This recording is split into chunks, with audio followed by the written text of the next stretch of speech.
Vous savez ce que c'est, un bon outsider? C'est celui qui renverse le statu quo, qui défie les pronostics, qui vient à bout des légendes pour s'installer en roi.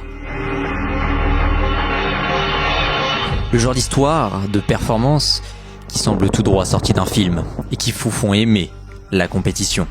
Eh bien, c'est ce genre de récit dont on va parler aujourd'hui. Alors laissez-moi vous faire découvrir ce qui est peut-être l'une des plus belles histoires du sport automobile.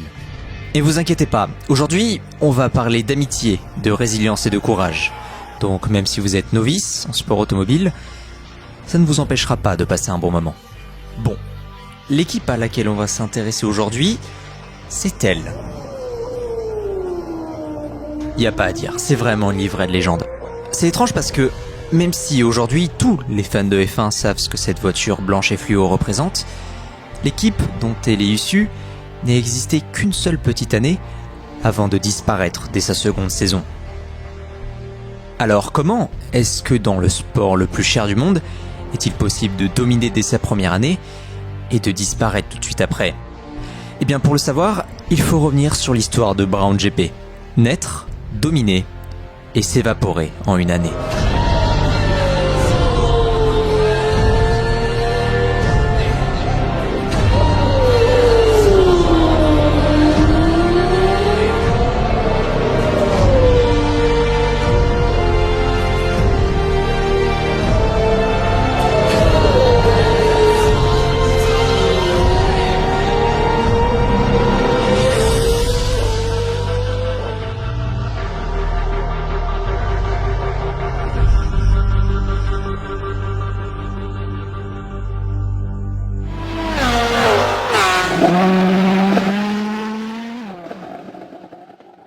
Bon, pour que tout le monde puisse comprendre ce qui se passe, je vais très rapidement vous expliquer comment est-ce que la Formule 1 fonctionne. Tout ce que vous avez besoin de savoir, c'est que le championnat du monde de F1, c'est la compétition la plus prestigieuse du sport automobile.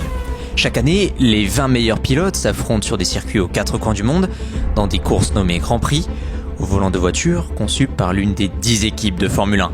Chaque week-end, tout ce petit monde se dispute la suprématie sur la piste, pour déterminer qui est le plus rapide parmi les meilleurs. À l'arrivée, les 8 premiers marquent des points pour le championnat du monde. Et à la fin de la saison, le pilote et l'écurie avec le plus de points est sacré champion du monde. 2 trophées ultimes, les plus convoités du sport automobile. Et c'est justement de la quête de ces lauriers dont on va parler aujourd'hui.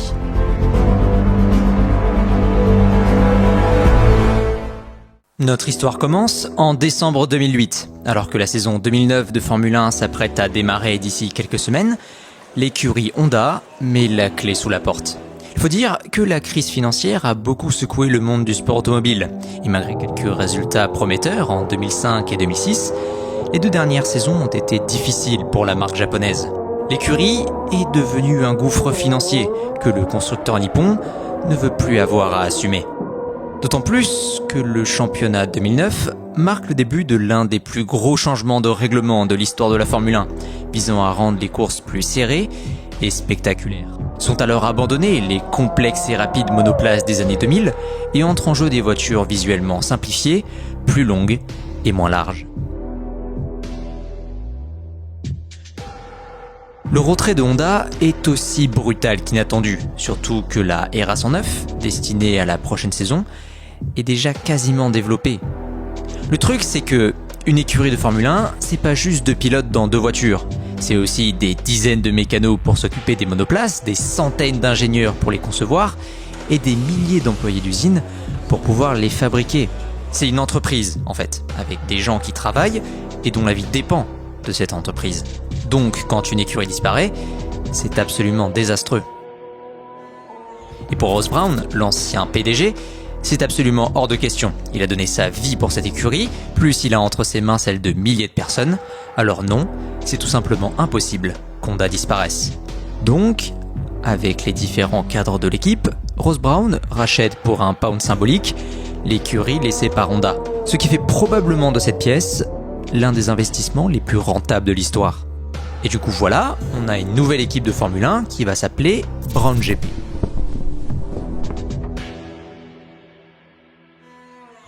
Et même si le nom peut sembler un peu égocentrique, il faut quand même rappeler que Ross Brawn, c'est pas n'importe qui. C'est un ingénieur britannique parmi les plus importants de l'histoire de la Formule 1. Un homme qui à lui seul comptabilise à l'époque 9 titres de champion du monde.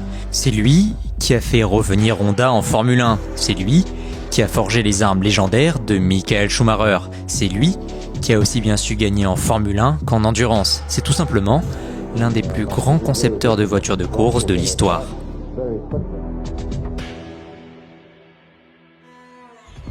Donc voilà, on est à quelques semaines du début de la saison 2009 et Brawn doit terminer la RA 109 laissée par Honda, trouver un motoriste pour pouvoir faire avancer la voiture et puis s'envoler direction l'Espagne pour les essais de pré-saison. Le moins qu'on puisse dire, c'est que ça va être tendu. Et grâce à quelques nuits blanches et des hectolitres de café, l'équipe de Brown GP fait naître sa première voiture, la BGP 01.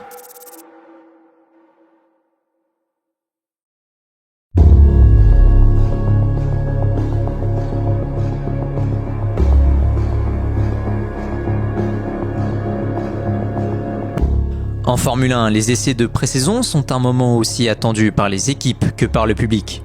Il s'agit du moment fatidique où les monoplaces prennent la piste pour la première fois pour enfin savoir si les millions d'euros investis dans leur conception ont porté leurs fruits. L'ambiance est alors souvent tendue car c'est durant ces précieuses minutes de roulage que les équipes peuvent prendre conscience de leur compétitivité sur l'année qui arrive. Et donc de leur survie ou non dans l'océan de la Formule 1. Chaque écurie a quelque part le couteau entre les dents. D'un côté, il y a les champions en titre Ferrari qui sortent leur F60. De l'autre, McLaren qui dévoile leur MP424 ou encore là-bas BMW qui lève le voile sur une F109 qu'ils préparent depuis plus d'1 an. Et au milieu de tout ça, t'as les pauvres gars de Brown GP avec leur voiture toute blanche parce qu'ils ont pas un sponsor. Le moins qu'on puisse dire, c'est que les yeux ne se posent que très peu sur celle qui représente les ultimes espoirs de l'usine de Brackley. Maintenant, il est temps de s'intéresser à ceux qui en prendront le volant. Comme ils ont été un peu occupés à faire d'autres trucs cet hiver, comme par exemple ne pas disparaître, et surtout parce que personne ne croit en leur projet à part eux, Brawn n'a pas pu faire grand chose de plus que de maintenir les 2 pilotes Honda de l'an passé. Le premier se nomme Rubens Barrichello, et pour la plupart des gens, il devrait déjà être à la retraite depuis un moment. Il faut dire que le Brésilien est alors le pilote le plus expérimenté de l'histoire, avec 268 départs. Il a durant sa longue carrière, notamment aidé Ferrari à remporter 5 titres de champion du monde consécutifs, en secondant nul autre que Michael Schumacher. Mais les temps glorieux de Barrichello en rouge sont aujourd'hui bien loin. Le Brésilien n'est plus à son niveau d'antan depuis qu'il a quitté Maranello, et nombreux sont ceux qui le pensent trop âgé pour à nouveau performer. Quoi qu'il en soit, l'expérience inégalée de Rubens est une aubaine pour un projet comme Brawn. Mais Ross est franc, le pilote brésilien est sur un siège éjectable. Pour la survie de l'écurie, l'équipe sera forcée de l'écarter si un pilote payant de niveau décent venait à proposer ses services et ressources. Mais cette dernière chance pour Barrichello est l'ultime occasion de prouver au monde entier que le Rubinho des belles années sommeille encore là, quelque part. De l'autre côté du garage, il y a le Britannique Jenson Button. Autrefois vu comme un pur prodige du pilotage, il évolue dans l'équipe depuis 2003 et a remporté avec eux 15 podiums ainsi que leur seule victoire. Jenson Button wins the Hungarian Grand Prix. Get in there! Talentueux, Button est reconnu pour son incroyable régularité, avec un pilotage tout en finesse et en propreté. Mais l'Anglais semble constamment faire face à une profonde peur de gagner. Son style de conduite, se voulant très prudent et conservateur, est souvent catégorisé comme timide et inefficace, alors qu'il échoue chaque fois un peu plus proche de la victoire. Du haut de ses 29 ans, Jenson commence à arriver à court d'opportunités de prouver une bonne fois pour toutes qu'il est de la même trempe que les autres champions de Formule 1. Le Britannique va devoir vaincre ses démons s'il veut rentrer dans le grand livre du sport automobile. C'est lui qui prendra le volant de la BGP 01 en premier. Et alors que le moteur Mercedes rugit dans le garage Brawn et que la monoplace disparaît dans la ligne des stands, les essais hivernaux débutent sous les yeux inquiets de celui qui a sauvé l'équipe quelques semaines plus tôt.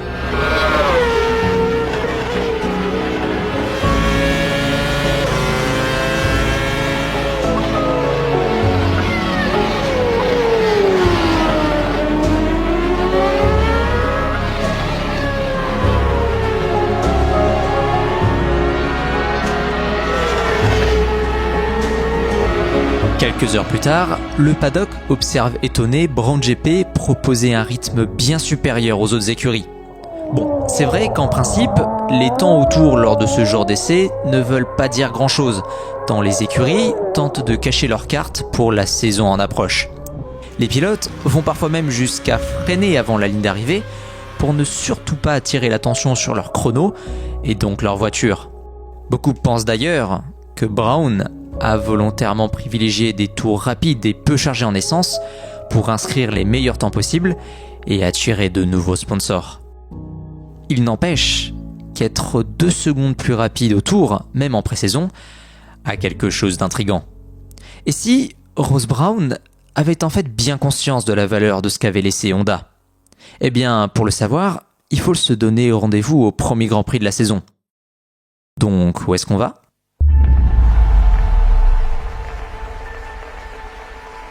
En ce week-end du 29 mars 2009, la F1 tout entière débarque à Melbourne en Australie pour la première course du championnat.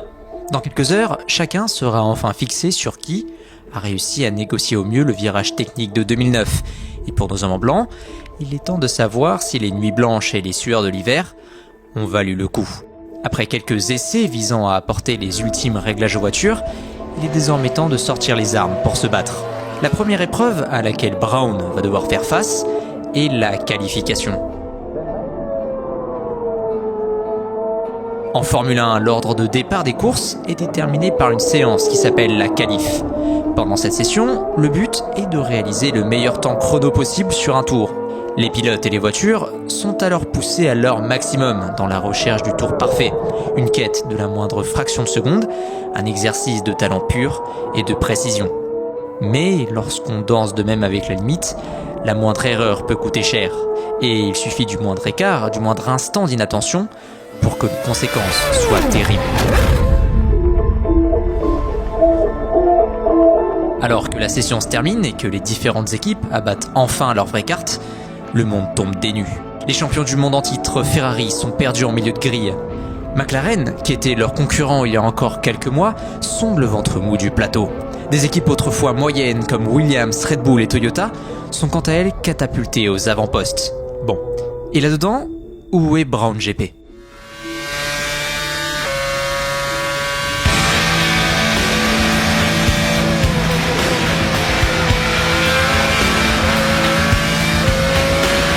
Dans une détente absolue et avec presque 3 dixièmes d'avance, Brown vient de verrouiller la première ligne de départ de la saison. Et à ce moment, le public est certes surpris, mais reste dubitatif.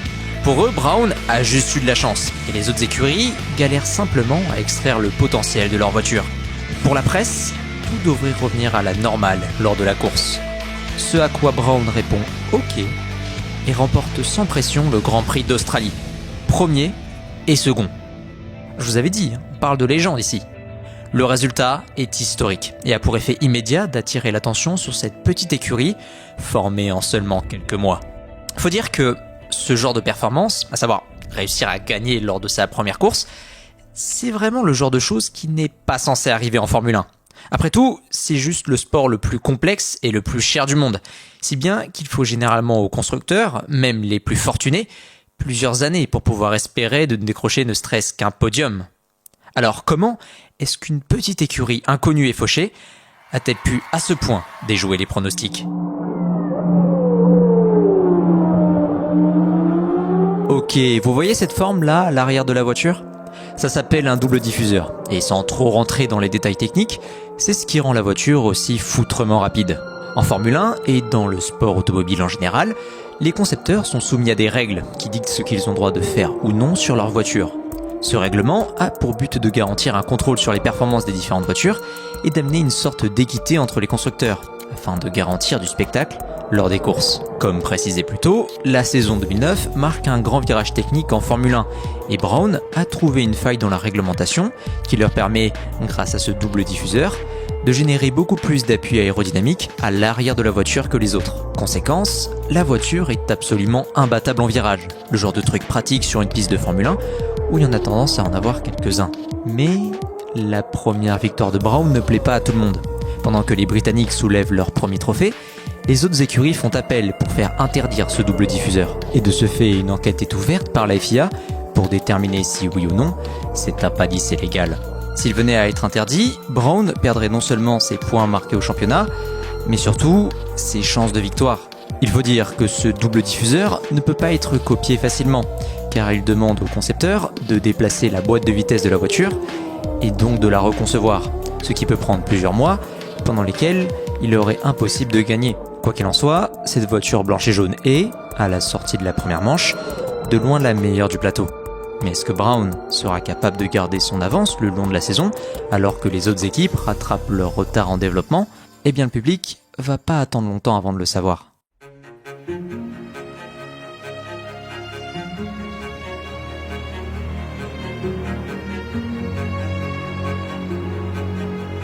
La course suivante a lieu en Malaisie, et pour Brown, c'est l'occasion de montrer que leur éclat en Australie ne relevait pas simplement d'un coup de chance. Surtout que la piste de Sepang, large mais technique, est très propice au dépassement, et que le climat tropical de la région a cette faculté de transformer en quelques instants une piste sèche et abrasive en patinoire détrempée. Et c'est exactement ce qui va se produire. Pendant la course, alors que les deux Browns sont en tête, les nuages noirs au-dessus de la piste abattent un dense rideau de pluie opaque. En un instant, la piste est noyée sous une épaisse couche d'eau sur laquelle les pilotes progressent à l'aveugle au volant de voitures instables. Soudain, déjà que piloter une des Browns devait être particulièrement stressant puisque vous jouez à chaque course la survie de votre équipe, il faut désormais composer avec une piste qui met tout en œuvre pour vous mettre dans le mur. Le tout sans avoir le droit à la moindre erreur. Car qui dit pas de sponsor dit pas d'argent, mais surtout pas de réparation. Dit simplement, Brown n'a ni l'argent pour réparer ou remplacer les pièces endommagées. Et la moindre casse sérieuse pourrait amener l'équipe à mettre la clé sous la porte. Ça va le stress, vous gérez ? Partout sur la piste, les pilotes glissent, sortent du circuit, frappent les murs. La course prend des airs de patinage artistique, davantage que de course automobile. Mais Button et Barrichello, prudents et expérimentés, parviennent à garder leur BGP 01 sur la piste. Et heureusement, lors du 31e tour, le salut arrive. Les conditions sont trop dangereuses, le drapeau rouge est agité et le Grand Prix de Malaisie est terminé. Mais vous savez ce que le public et le reste du paddock disent à la sortie de cette course ? Ils vont voir Brown et ils leur mettent une petite tape dans le dos en mode « Bien joué les gars, vous avez fait un bon coup !» Parce que même s'ils l'ont gagné, cette course a été bien trop courte et aléatoire pour pouvoir affirmer que Brown avait la meilleure voiture ce week-end. Ça aurait tout aussi bien pu être quelqu'un d'autre. Parce que lors de la manche suivante en Chine, Brown doit se contenter de la 3e et 4e place. Car il semblerait qu'un rival se soit dessiné pour les Britanniques, Red Bull.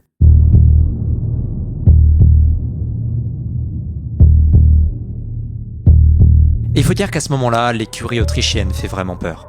Il y a quelques mois encore, Red Bull était la risée de la Formule 1, avec des budgets démesurés, des pilotes expérimentés, et pourtant incapables de sortir du milieu de plateau.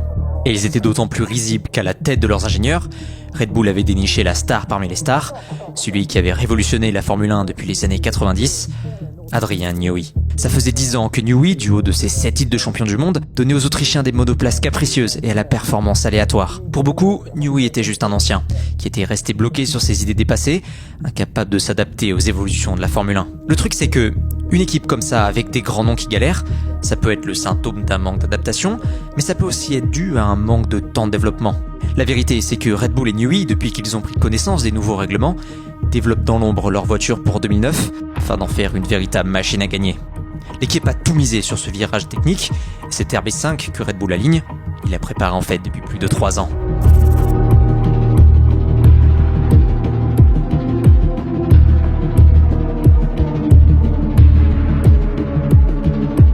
Trois longues saisons pendant lesquelles Red Bull a pris dans la face les critiques, les railleries du public et de la presse, en attendant patiemment leur heure. Et dans cette voiture, Red Bull a installé un homme qui va donner des sueurs froides à l'entièreté du paddock.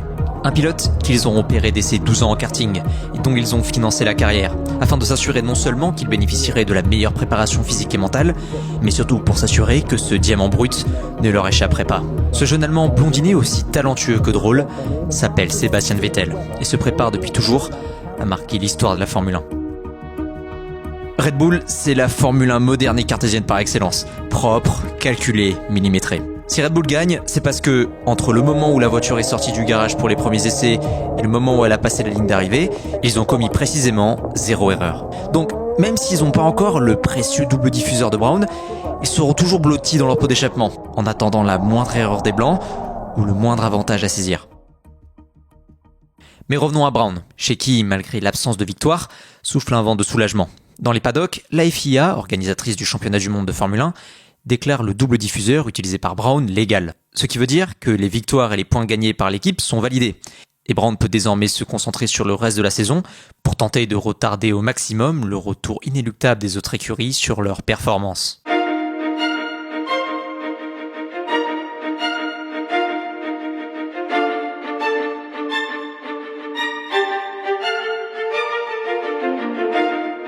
En attendant, ça va très bien se passer pour eux, puisque Brown réalise une série parfaite avec Button, qui s'impose à Bahreïn, en Espagne, à Monaco, puis en Turquie. Désormais plus de doute possible, la Brand BGP 01 est effectivement aussi dominante que ce que les essais de pré-saison prédisaient.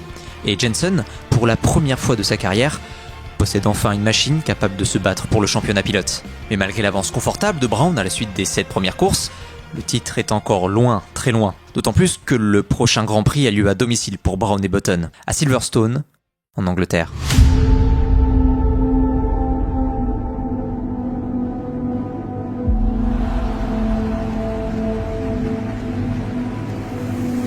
En ce dimanche 21 juin, le public anglais est venu nombreux pour encourager leurs compatriotes.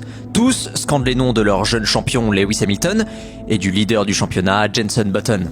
D'autant plus que tous deux pilotent pour des écuries anglaises, avec une McLaren argentée pour l'un et une Brown blanche pour l'autre.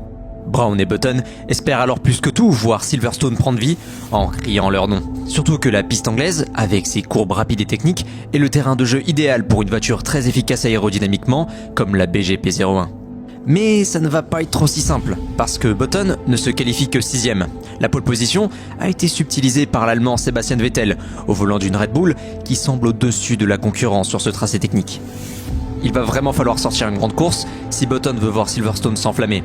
Mais ça peut se faire, surtout que Barrichello, lui, a réussi à se qualifier second. Donc il y a match. We're almost ready to go at Silverstone in 2009, and we're ready it off! And there goes Vettel, there goes the Brawn as well, but look how Vettel moves across. It's Vettel from Barrichello, from Webber. Jenson Button's dropped well down. He's been caught Webber.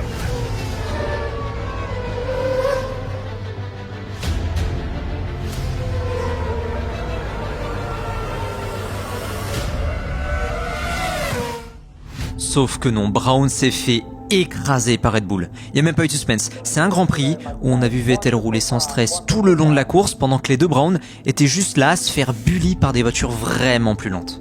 Du coup, pour entendre God Save the Queen à Silverstone, on repassera. Pour la première fois, les Browns se montrent réellement en difficulté. Et il semblerait que les autres équipes commencent à réellement avoir rattrapé leur retard. Et les inquiétudes naissent dans le camp blanc. Tellement que leur directeur technique, Jörg Zander, celui qui était alors responsable de la conception et du développement de la voiture, pose sa démission dès le lendemain. Et là, il faut imaginer le moral catastrophique de l'équipe à ce moment-là.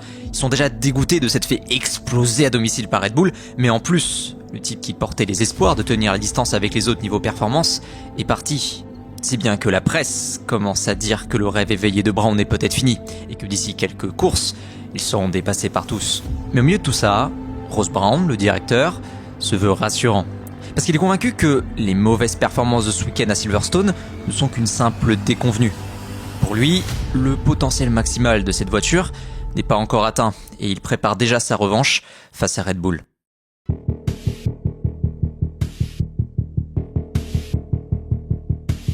Alors, le week-end suivant, quand Brown arrive au Nürburgring pour le Grand Prix d'Allemagne, ils n'ont qu'une envie, c'est de se venger. Et cette fois-ci, ça se profile mieux, puisque Barrichello et Button se sont intercalés entre les deux Red Bull lors des qualifications. C'est donc un duel qui attend les deux équipes. German Grand Prix at the Nürburgring is underway. Can Webber get away? Can Barrichello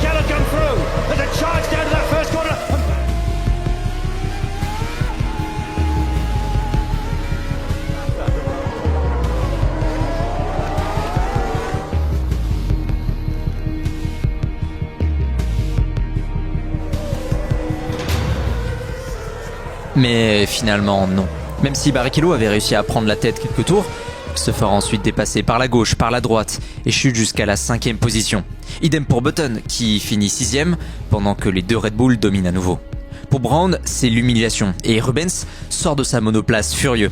Il critique et accuse l'équipe, et particulièrement Ross Brawn d'avoir ruiné sa course avec une stratégie désastreuse. To be very honest with you, I wish I can get on the plane and go back home right now. I don't want to talk to anybody in the team because I don't want to understand. There will be a lot of blah blah blah blah blah and I don't want to hear that. Are you saying the team are definitely favouring Jensen? No, I'm not saying that. I'm saying that there was a good show how to lose a race today. De son côté, le directeur de l'écurie dénigre son pilote, en faisant remarquer son manque de rythme sur cette course. You know, Rubens had the 11th fastest time of the race today. You can't win a race, whatever strategy you have, if your best lap time is the 11th quickest. It's not possible. Alors que les résultats sont en baisse et que les courses deviennent difficiles, les esprits s'échauffent au sein de l'équipe. De toute évidence, la BGP 01 n'est plus le monstre imbattable du début de saison. Button, de son côté, semble avoir renoué avec ses vieux démons et sa terrible peur de gagner. Et Barrichello, tant qu'à lui, qui semblait encore capable de gagner au début de saison, est incapable de concrétiser lorsqu'il sort de sa condition numéro 2. L'équipe au complet est en train de doucement s'essouffler et pour le public, le traumatisme de l'Angleterre puis de l'Allemagne a été fatal à la forme de Brown. Et comme si c'était pas suffisant, Nick Fry, qui depuis le début gère les finances de l'écurie, annonce que malgré leurs bons résultats du début de saison, ils n'ont plus une thune. Parce qu'une écurie de Formule 1 qui gagne, à l'époque, c'est déjà pas spécialement rentable. Alors une équipe qui ne gagne plus et qui en plus de ça n'a pas de sponsor, c'est un puits sans fond. Ce qui veut dire que tous ces gens qui travaillent depuis des mois à l'usine pour que l'équipe puisse juste être présente sur les circuits risquent de perdre leur travail. Et une équipe qui n'a pas d'argent, c'est aussi une équipe qui ne peut pas développer ou réparer sa voiture. Et soudain, la situation de Brown devient claire. L'équipe, depuis le début de la saison, est dans un terrible manque d'argent. Et malgré les quelques petits contrats de sponsoring attrapés ici et là, elle est en déficit. Ce manque de moyens induit une quasi-absence de développement sur la voiture, d'où le départ de Jörg Zander. La Brown ne progresse quasiment pas depuis le début de l'année, pendant que les autres équipes la rattrapent inéluctablement. Mais surtout, pas de moyens veut dire pas de pièces de rechange. Les pilotes Brown n'ont tout simplement pas le droit à l'erreur, car la moindre casse sur la voiture pourrait avoir des conséquences désastreuses. De ce fait, nos deux pilotes se retrouvent avec une voiture de moins en moins performante face aux autres, qu'ils doivent piloter de plus en plus prudemment. À ce rythme, la suite de la saison sera cauchemardesque. La descente en enfer de l'équipe continue encore en Hongrie, où l'équipe chute à nouveau en 7ème place pour Button et en 10ème pour Barrichello. Heureusement, la trêve estivale est là, marquant un mois complet sans épreuve. Mais même si les courses sur la piste s'arrêtent, celles pour trouver des sponsors et pour développer la voiture commencent pour Brown. Il faut de toute urgence trouver des fonds, non pas uniquement pour améliorer la voiture, mais surtout pour pouvoir simplement payer les différents membres de l'équipe et les employés de l'usine qui travaillent depuis des mois sans relâche avec des salaires réduits. Du coup, quelles sont les options de sponsors pour Brown ? Eh bien déjà, il y a Virgin. Ils sont déjà le sponsor le plus présent sur la voiture, ont une bonne relation avec Brown et cherchent à devenir le sponsor titre d'une écurie de Formule 1. Ça semble parfait, jusqu'au moment où Brown apprend qu'effectivement, Virgin a signé un contrat de sponsor en titre, mais avec une nouvelle équipe, une structure qui s'appelle Manor, et qui d'ailleurs deviendra Virgin Racing. Ce qui est sûr, c'est que les Anglais ont le seum. Mais en même temps, ils ne peuvent pas se séparer de Virgin comme ça, parce que c'est eux qui leur permettent de payer les factures. Mais cette situation donne quelques idées, et notamment à Nick Fry, qui s'occupe justement de gérer toutes ces questions d'argent. Et Nick Fry va voir Brown en lui disant « Écoute, à l'heure actuelle, notre équipe est la première du championnat et a remporté plus de la moitié de ses courses. On demande plus aux sponsors de soutenir une petite équipe qui va mal en fait. À l'heure actuelle, toutes les entreprises qui veulent investir en Formule 1 vont vouloir avoir leur logo sur notre voiture. Et c'est hors de question qu'on n'en tire pas le maximum. Alors, voilà ce qu'on va faire. On va vendre nos places de sponsors pour l'an prochain aux enchères.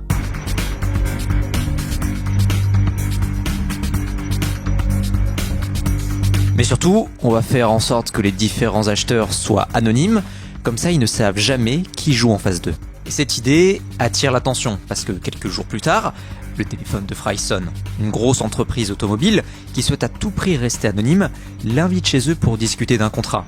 Dans le plus grand secret, Nick Fry s'envole pour l'Allemagne pour une réunion pendant laquelle les Germaniques lui proposent un deal.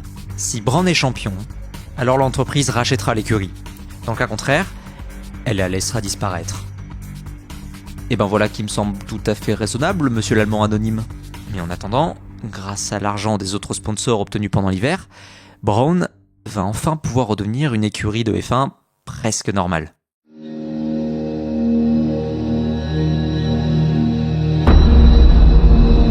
On est à Valence pour le retour de la Formule 1 avec le Grand Prix d'Europe.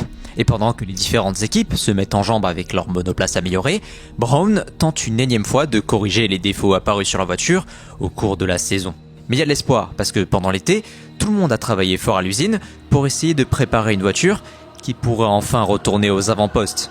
Donc, quand les deux BGP 01 disparaissent dans le flou de la chaleur valencienne, chaque ingénieur, mécano employé de l'usine de Brackley, jette un regard inquiet sur leur dernier espoir. Et heureusement, après des mois de doute et de déroute, lorsque le drapeau à damier tombe, c'est une Brown GP qui franchit la ligne en première. He was a winner for Ferrari, he's never done it for Brawn, but he has now! For the first time in 5 years, Rubens Barrichello is a winner in Formula One! Mais cette fois-ci, elle n'est pas aux mains du leader de l'équipe, Jenson, qui est resté 6ème, mais de Barrichello, qui renoue avec la victoire qu'il n'avait pas connue depuis 2004. Ça fait plusieurs courses que le Brésilien semble égaler voire surpasser le niveau de son voisin de garage. Idem sur le Grand Prix suivant en Belgique, où Button abandonne depuis le fond de la grille, pendant que Barrichello termine 7ème. Et donc, quand la Formule 1 arrive dans le temple de la vitesse à Monza, il y a une question qui se pose. Qui est le leader dans l'équipe ? Et cette course pourrait permettre d'avoir une véritable réponse, parce que au dos de la BGP 01 se trouve un moteur Mercedes, qui est à ce moment-là parmi les plus puissants de la grille. Et pour une voiture qui performe aussi bien lorsque les températures sont hautes, l'été italien semble être le terrain de jeu idéal pour un duel homme à homme entre les deux pilotes Brown. Et cette place de leader d'équipe n'a jamais été aussi importante qu'ici. Parce que comme l'écurie a des moyens limités, elle est obligée de privilégier un des deux pilotes par rapport à l'autre. Ajoutez à ça le fait que la meilleure Brown a de grandes chances de gagner le championnat et que l'équipe au complet a grandement besoin d'un meneur, et vous obtenez le rôle rêvé de tout pilote. Mais lorsque les essais puis les qualifications se terminent, l'inquiétude plane chez les Anglais. Rubens et Jenson ne se qualifient qu'en 3ème ligne. L'avantage des Brown n'est pas aussi grand que prévu. Devant elles se sont qualifiés les deux McLaren, une Force India et une Ferrari. Alors pendant la course, les deux pilotes vont devoir non seulement trouver un moyen de prendre la tête du Grand Prix, mais en plus également s'assurer que leurs coéquipiers ne terminent pas devant eux. And we wait now for the start of round 13 of this World Championship. Will the Brawns be able to strike back, or are they going to lose further ground? The lights are out and we're away. Les feux s'éteignent et pendant que les concurrents se décalent à gauche à droite pour tenter de trouver un espace pour gagner des positions, parfois au-delà de la piste, Barrichello parvient à dépasser une première McLaren, celle de Kovalainen. Et quelques mètres plus tard, Jenson parvient à en faire de même en surprenant le Finlandais. Le Britannique tente au maximum de rester avec Barrichello, mais alors que la voiture argentée remonte sur les deux voitures blanches, la McLaren se heurte à une défense inattendue. Les deux pilotes Brown positionnent leur voiture simultanément pour empêcher la McLaren de passer. Ils défendent ensemble. Leur voiture est peut-être moins forte, mais ensemble, ils sont moins faibles. Et au fur et à mesure des tours, à force de régularité et grâce à leur bonne stratégie, les deux Brown parviennent à reprendre la tête de la course. Il semblerait alors que cette bataille entre les deux pilotes s'apprête à prendre place. Jenson tente donc de se rapprocher de la voiture de son équipier, mais le rythme du Brésilien est trop soutenu. Tant plus que derrière eux, progresse la McLaren d'Hamilton, qui commence à se rapprocher dangereusement. Button est forcé de regarder et de scruter ses rétroviseurs pour s'assurer que son compatriote ne lui prépare pas une attaque surprise. Mais dans le dernier tour, alors que la flèche d'argent est arrivée à portée d'attaque de Button,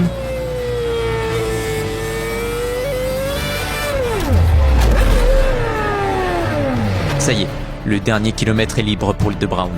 Et quelques minutes plus tard, Barrichello franchit la ligne, suivi de Button. Pour la première fois depuis des mois, la plus haute marche du podium est foulée par un pilote à la combinaison blanche, et l'écurie anglaise a aligné ses deux voitures en tête. Et si finalement, c'était Rubens l'ultime espoir de l'équipe.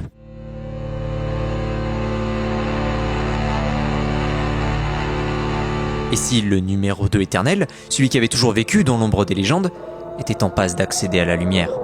On est à ce moment-là à la 13e course du championnat, et le classement général ressemble à ça. Et côté constructeur, c'est encore plus serré.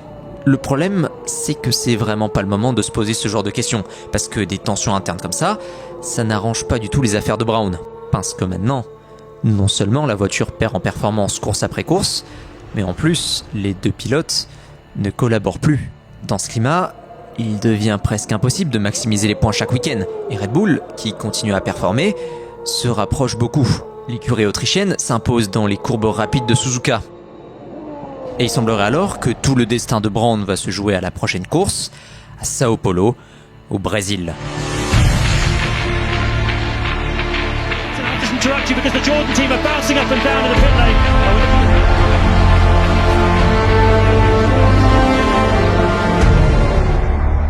Le circuit d'Interlagos, à l'époque, c'est un peu le boss final de la Formule 1. Une piste technique avec des courbes rapides, sous un ciel qui peut changer d'humeur d'un instant à l'autre. Et cette fois-ci, lorsque la Formule 1 arrive à Sao Paulo, les enjeux ont de quoi allécher. Puisque même si Jenson Button mène toujours le championnat devant Barrichello et Vettel, le Brésilien, mais surtout l'Allemand, dans sa dominante Red Bull, sont à portée de lui voler son trophée. Mais tout n'est pas encore joué, puisque Button devra obligatoirement terminer sur le podium si Vettel s'impose. Quelque chose que le Britannique n'a pas réussi à faire depuis maintenant 5 courses. D'autant plus que le Brésil est un terrain compliqué pour une bataille pour le titre, tant le climat et la piste forment un terrain fertile pour créer des courses imprévisibles. Gagner le titre ce week-end sera donc quelque chose de particulièrement difficile, mais c'est techniquement faisable. Comme l'année précédente, le ciel est d'humeur joueuse ce week-end, avec une pluie torrentielle qui s'apprête à encore une fois ajouter un peu d'aléatoire dans une course aux enjeux si lourds.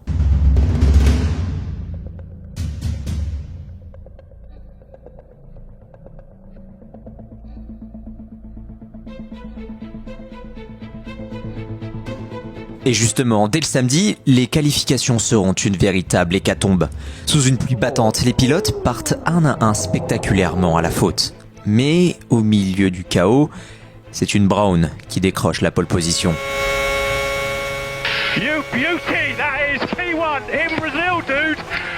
Sauf qu'elle est une nouvelle fois aux mains de Barrichello, le local de l'épreuve, qui fait alors face à un public conquis.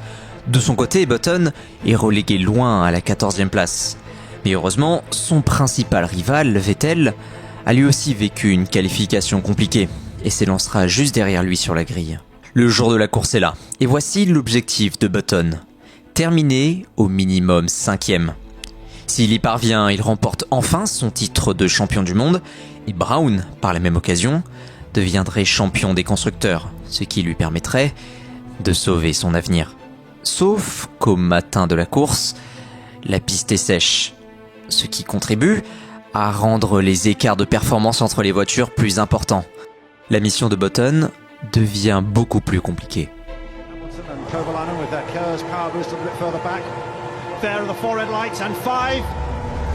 Les feux s'éteignent, les 20 000 chevaux présents sur la grille se déchaînent dans un vacarme assourdissant.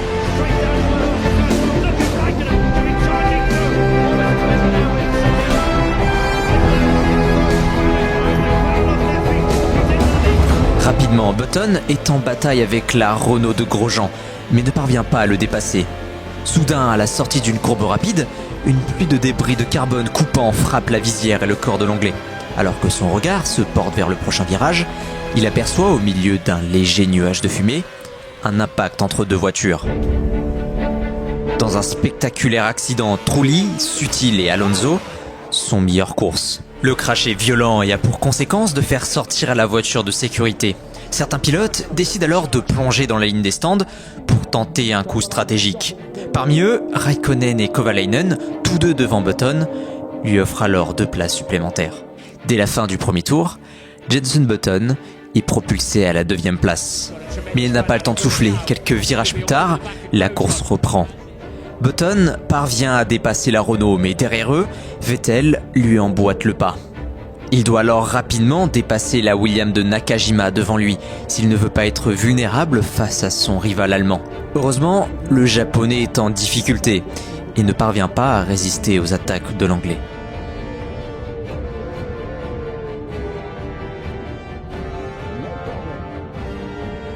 Mais de nombreux obstacles se dressent encore devant son objectif. La BMW de Kubica, la Williams de Rosberg, la Toro Rosso de Buemi, mais surtout, juste devant lui, la Toyota de Kobayashi. Un jeune pilote japonais très prometteur qui vit alors sa première course. Le Nippon cherche à prouver au monde entier sa valeur et il ne reculera devant rien pour montrer qu'il est fait de l'acier duquel sont forgés les champions. Tour après tour, Jenson tente de trouver un espace laissé par le japonais, une erreur, une opportunité.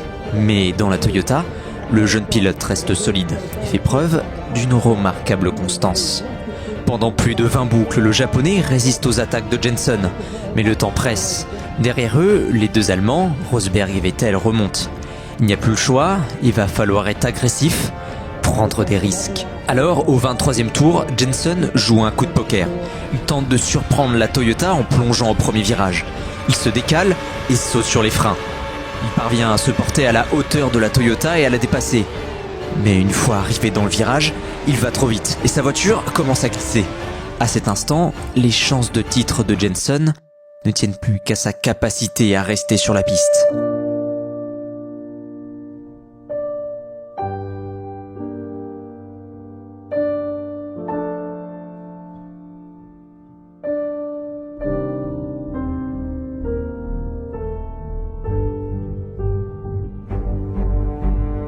L'Anglais parvient à reprendre le contrôle in extremis de sa voiture, mais laisse la porte ouverte à Kobayashi, qui parvient à s'engouffrer à l'intérieur pour reprendre sa place.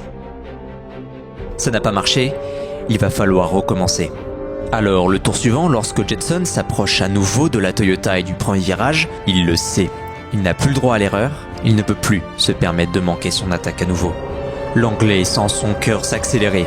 Les mains légères, il plonge à l'intérieur une nouvelle fois, se blottit contre les flancs de son adversaire, le dépasse et garde la porte fermée. Ça y est, il est devant. Le tour suivant, ses devanciers, Buemi, Rosberg et Kubica, passent au stand. Il est temps pour l'Anglais de s'arrêter à son tour. Mais l'opération est risquée, car il y a un problème dans le stand Brown. Quelques tours plus tôt, lorsque Rubens s'est arrêté, la pompe à essence est restée bloquée une demi-douzaine de secondes dans la monoplace du Brésilien. Un court instant qui a coûté à Rubens 5 positions. Si la même chose venait à se produire, Jenson et Brown pourraient dire adieu à leur chance de titre.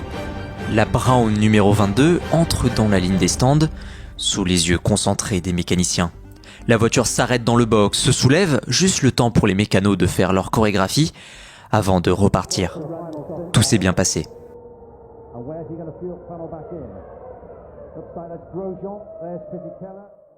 Quelques boucles plus tard, Jenson Button parvient à dépasser Buemi. Mais le destin n'a pas encore joué sa dernière carte. En effet, alors que Jenson entre dans sa 55e boucle, l'Anglais aperçoit au loin, à la sortie des stands, la Red Bull de Vettel. L'Allemand est parvenu à le dépasser grâce à son arrêt au stand. Ce qui veut dire qu'avec Vettel en 5e position, la 6e place de Button n'est pas suffisante pour décrocher le titre. Idéalement, il lui faudrait gagner une position de plus. Mais la Red Bull de Vettel est beaucoup trop rapide. Mais soudain, alors que la pression commençait à se faire sentir dans le camp des Blancs, une sueur froide traverse l'ingénieur de piste de Rubens Barrichello. Le Brésilien, à ce moment-là 3e, vient de crever sa roue arrière droite. Le stand Brown s'affole, leur titre est en danger. Il faut de toute urgence changer les pneus du Brésilien. Mais avec une roue crevée, Rubens perd rapidement des places, et ne serait-ce que ramener sa voiture en un seul morceau va s'avérer délicat. Il est d'abord dépassé par Hamilton, puis par Vettel, et alors qu'il rentre dans les stands avec les restes de sa Brown, le Brésilien a déjà chuté à la 5e position.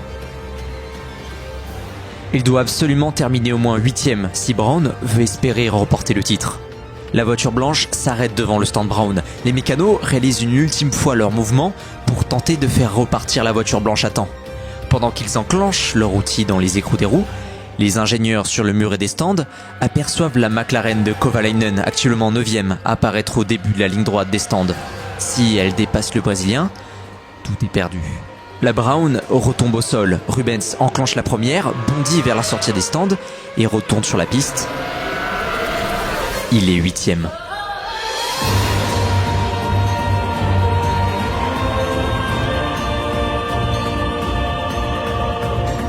une dernière frayeur et en sortant juste devant la McLaren, Brown vient d'arracher son titre constructeur. Et pour Button, dans la numéro 22 et à la 5e place, le titre pilote vient d'être gagné pour un minuscule point. Alors, lorsque Mark Webber franchit la ligne d'arrivée pour célébrer sa victoire, la joie de Red Bull est en demi-teinte. Il semblerait alors qu'en ce week-end du dimanche 18 octobre 2009, alors que les employés de l'usine de Brackley étaient encore incertains d'avoir un emploi cette saison, la petite équipe anglaise vient de réaliser l'impensable, l'impossible.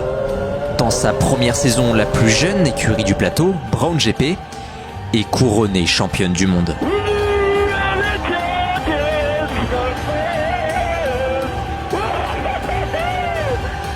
Et cette victoire n'est pas la seule du jour, car 3 places devant Rubens Barrichello, Jenson Button termine la course à la 5e position. Et, alors que le monde entier était convaincu que ce pilote ne connaîtrait malgré lui jamais la gloire, Jenson Button devient le 32e champion du monde de l'histoire de la Formule 1.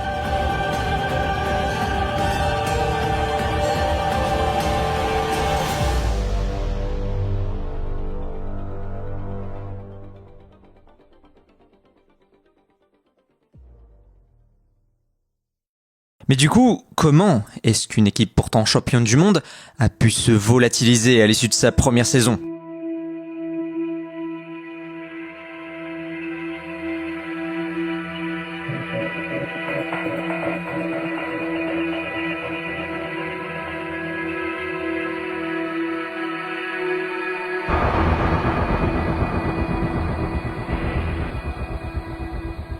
Eh bien, vous vous souvenez du deal de Nick Fry ? L'accord passé secrètement avec la grosse entreprise allemande. Eh bien, maintenant que Brown est champion, cette marque peut racheter l'équipe. Et eux, c'est Mercedes. Et là, vous comprenez pourquoi les Allemands devaient rester discrets. Parce que pendant tout ce temps, ils étaient engagés avec McLaren. Je veux dire, c'est pour ça que leurs voitures sont argentées. C'est pour ça que ça s'appelle McLaren Mercedes. C'est pour ça qu'il y a une étoile à l'avant de leur voiture. Tout ce qu'il faut savoir, c'est que lorsque McLaren va apprendre que Mercedes a racheté Brown, ils vont être furieux. Parce qu'ils le savent, sans Mercedes, ils sont foutus. Parce que ça fait plus de 10 ans qu'ils collaborent avec eux et que c'est justement les Allemands qui leur ont permis de retrouver leur gloire perdue. Mais la marque à l'étoile a de grandes envies d'indépendance et aimerait beaucoup avoir sa propre écurie, ne plus vivre dans l'ombre de l'autre et ressusciter les véritables flèches d'argent. Et justement, pour ça, Mercedes impose une autre condition à Brown et qui, pour le coup, est assez lourde. Dorénavant, les 2 pilotes de l'écurie doivent être obligatoirement allemands. Ce qui veut dire que Brown va devoir se disperser. Alors Rubens, après 9 ans de service aux côtés de Ross Brown, part chez Williams pour terminer sa carrière. Et Jenson, lui, part rejoindre l'ennemi.